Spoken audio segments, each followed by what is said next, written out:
Dr. Janelle Pitt suggested that we look at the University of Minnesota's site for more ideas on work-life balance and how they have created a successful program. We're starting here on the employee engagement page, which looks at an instrument they use called the E-Square. It's the employee engagement instrument that was created with the Hay Group and also with the input of faculty, staff, and administrators on campus. Um, as you can see, the process they used was to create the survey, and then once they took the survey, they reviewed the results, created an action plan, and then implemented it. And you can see the timeline here. They did this all within the course of less than a year. They also had research behind employee engagement that was guiding this study. And once they found this instrument to be valid and useful and an accurate measure of employee engagement, they continued to use this instrument to measure whether or not they were making gains in the area of work-life balance. And one of the things they came up with was a comprehensive program. I'm going to pull that up here. And this is the wellness program to address some of the issues that came up in the survey. As you can see, they encourage their employees to enroll in the wellness program. And it's a point-based system where employees with certain goals can go through their wellness program.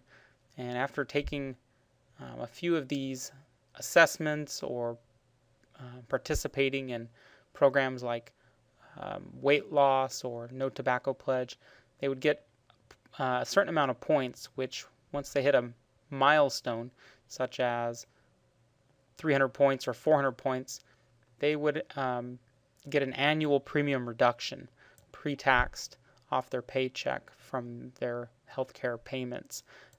This encouraged a lot of their employees to participate in the program because there was a financial incentive. Another thing they do is they reimburse programs such as Weight Watchers. They'll reimburse gym memberships if participants attend at least 8 times a month. And so they're able to track that their employees are actually using these programs. And so this is a way to encourage many of them to participate in these wellness programs. I'm attaching the PowerPoint that they showed to their staff and employees.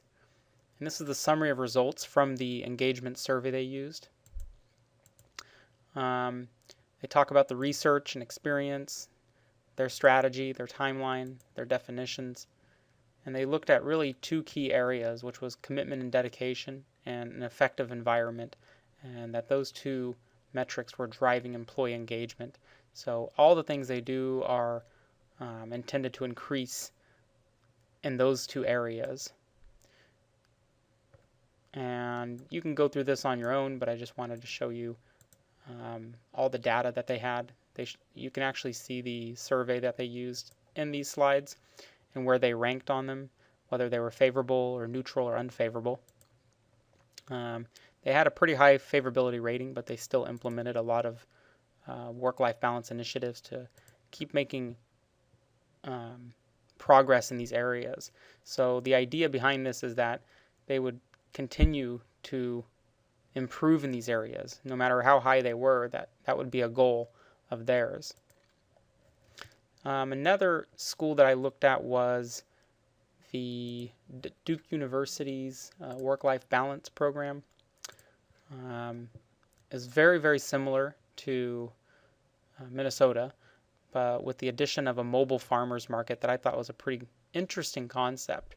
They would encourage local farmers to hold a farmers market on campus once a week, and employees could place orders ahead of time and get discounted produce because they were bringing it to campus in large bulk amounts.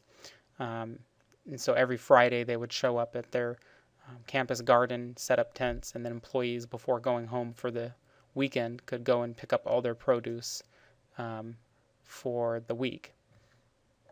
I thought that was an interesting concept as well.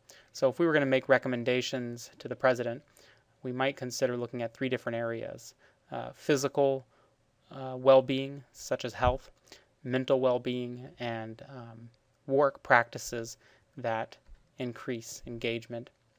One of the work practices that Minnesota used was flexible work arrangements. If you go to their site, you can see all the different types of flexible arrangements they allow their employees access to if they request these, which they have definitions for: flex time, a compressed work week, job sharing and telecommuting, and also reduced time and part-time. So they looked at all of these and across the board have offered it to all of their employees, aside from a few bargaining units which don't allow a few of these. They were able to actually offer these to the majority of their employees. So these are some things to consider. It's getting a lot of press. The Ann Arbor News picked up the incentives that University of Michigan was using in their wellness program and actually showed the results over 3 years from 2009 to 2011 and the metrics that they use. And you can see that their stress went into the negative percentage, body weight was dropping, poor nutritional habits were dropping. So there's a lot of areas where they made a lot of improvements, and I think the idea that we can measure whether or not our wellness programs are working is going to be crucial to the success of a program if we have it here on campus. So just something to consider. I thought it would be a lot easier to just create a simple video to show you what I've been looking at most of the day today, instead of trying to explain it to you and sending you a bunch of attachments. So looking forward to hearing your thoughts on this. Thank you.